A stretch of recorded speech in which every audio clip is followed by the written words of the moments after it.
आदरणीय मुख्यमंत्री देवेंद्र फडणवीस साहेबांचा जो अतिशय जिव्हाळ्याचा जो विषय आहे, म्हणजे महाराष्ट्रामध्ये जलवाहतूक सुरू करायची, ही जेव्हा फडणवीस साहेबांकडे स्वतः 2014 ते 19 मध्ये बंदरे खाते होतं, तेव्हा त्यांनी काही प्रकल्पांना चालना दिलेली, संकल्पनाला सुरुवात केलेली.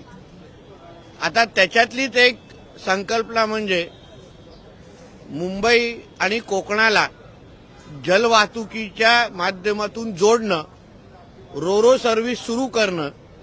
ही संकल्पना मूळ आदरणीय देवेंद्र फडणवीस साहेबांची आहे.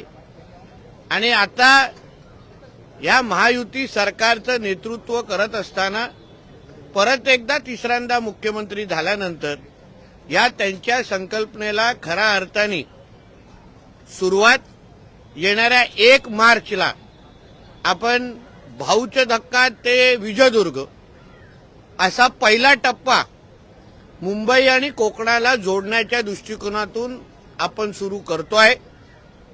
हा मुंबई ते विजयदुर्ग हा एक पहिला मार्ग रूट असेल. येणाऱ्या काळामध्ये मुंबई ते रत्नागिरी असो, मुंबई ते महाड असो, असं असंख्य वेगवेगळे रूट ह्याच्यामध्ये आपण वाढवणार आहोत. या बाबतीची पूर्ण माहिती गेल्या काही दिवसापासून, म्हणजे ही बोट सुटणार कुठून, बोटीच्या तिकीटचे दर काय आहेत, ह्याचे सगळ्याची सगळी माहिती वेबसाईटवर अवेलेबल आहे. त्यानुसार तिकीटची बुकिंग पण मोठ्या प्रमाणामध्ये सुरू झालेली आहे. चांगला रिस्पॉन्स या तिकीटच्या बुकिंगला आम्हाला मिळतोय. म्हणजे प्रीमियम इकॉनॉमी, फर्स्ट क्लास गाड्या आणि बाईक याचे सगळ्यांचे रोरोमध्ये जाण्याची तयारी 1 मार्चपासून लोकांनी मोठ्या प्रमाणामध्ये शिमग्यासाठी, जसं आम्ही गावी जातो तसंच यावर्षी शिमग्यासाठी जाण्यासाठी, सिंधुदुर्ग गाठण्यासाठी रोरोचा वापर आमच्या कोकणातली जनता मोठ्या प्रमाणामध्ये करताना आम्हाला तिकीट बुकिंगच्या निमित्ताने दिसतंय.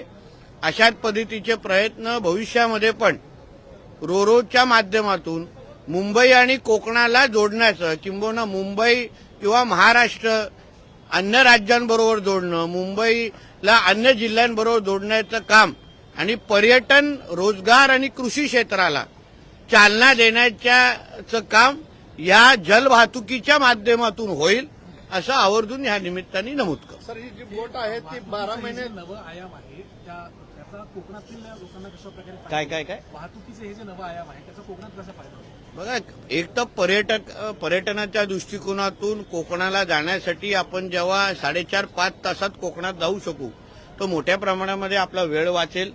आपल्याला आपल्या गावाकडे, नातेवाईकांकडे जाण्याचा फायदा आहेच. त्याचबरोबर पर्यटन असो, आमचे आंबा, काजू व्यवसायाला पण मोठ्या प्रमाणामध्ये, मच्छीमारी मोठ्या प्रमाणामध्ये या निमित्ताने चालना भेटेल.